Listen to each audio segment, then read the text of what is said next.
سلام عرض کردم. آقا این شیخ پری برپریده با اون همایش فسادش داره دودمان نظامشونو برباد میده.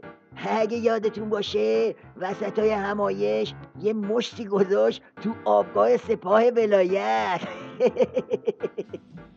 والا شما اگر اطلاعات رو، تفنگ رو، پول رو، سرمایه رو، سایت رو، روزنامه رو، خبرگزاری رو، همه رو جمع کردی در یک نهاد، ابوذر هم باشه فاسد میشه، سلمان هم باشه فاسد میشه. بعد از این بود که جونورای دلواپس و دلارام افتادن به جون هم و کشمکش تو نظام بالا گرفت.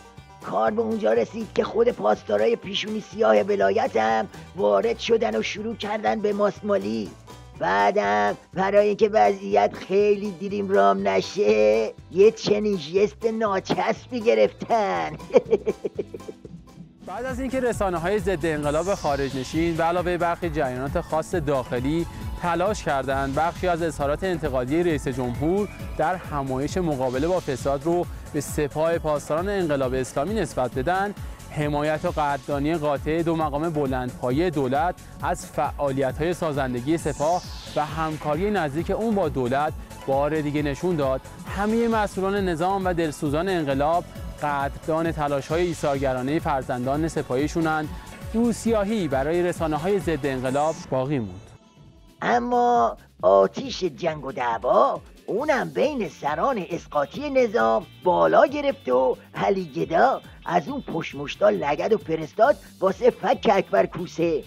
حالا لگدش از کجا بیرون اومد؟ از زیر عبای داداش بزرگش محمد خامنه‌ای.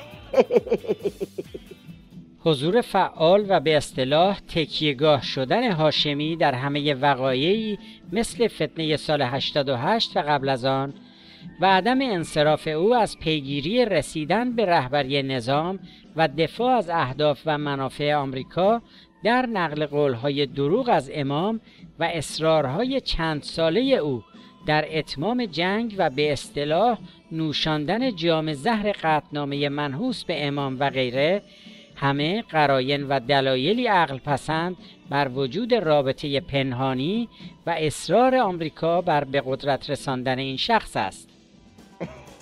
شریعت نداری هم وقتی رفت دانشگاه اونجا بدهی علی گدا به کوسه رو اینجوری پرداخت.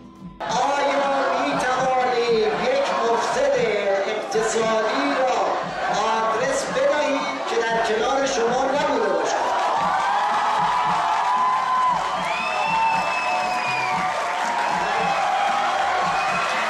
مگه بابک زنجانی کارشو در زمان مرحوم نوربخش شروع نکرد؟ مگه بابک زنجانی با آقای هاشمی و آقای ندیک و آقای روحانی عکس یادگاری نداره؟ ماریان سرویس کی بود؟ پتروپارس رو چه کسانی رو انداختن؟ حالا بشنوید از کوسه که خودش مار خورده افیه و تو کلکل به ولی فقیه ید طولایی داره.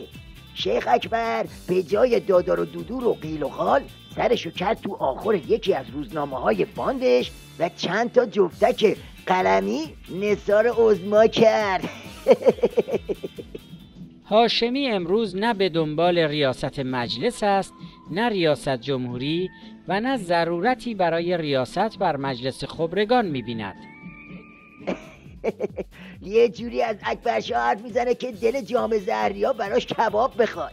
اما پشت این ننه من غریبن بازی ها یه حرف کت و کلوف خوابیده. میگه شیخ اکبر اصلا نیازی به این پستا نداره. اون خودش کسیه که علی گدا رو از خم رنگرزی ولایت بیرون کشیده.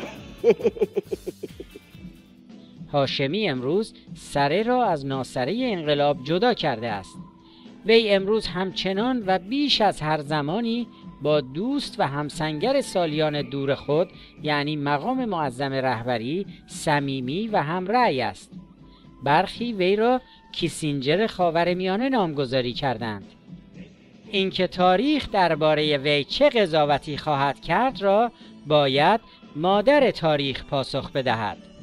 اوه، همه رو ول کن، مادر تاریخ رو بچسب که باید درباره کوسه هم قضاوت کنیم.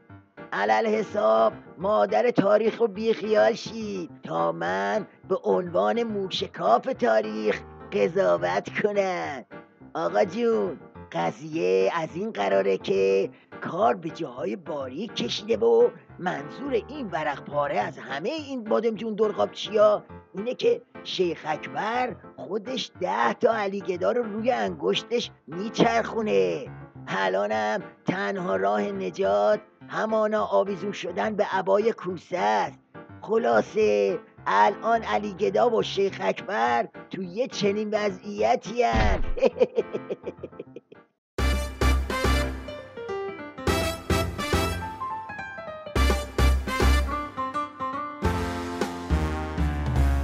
بحثای داغ و شفاف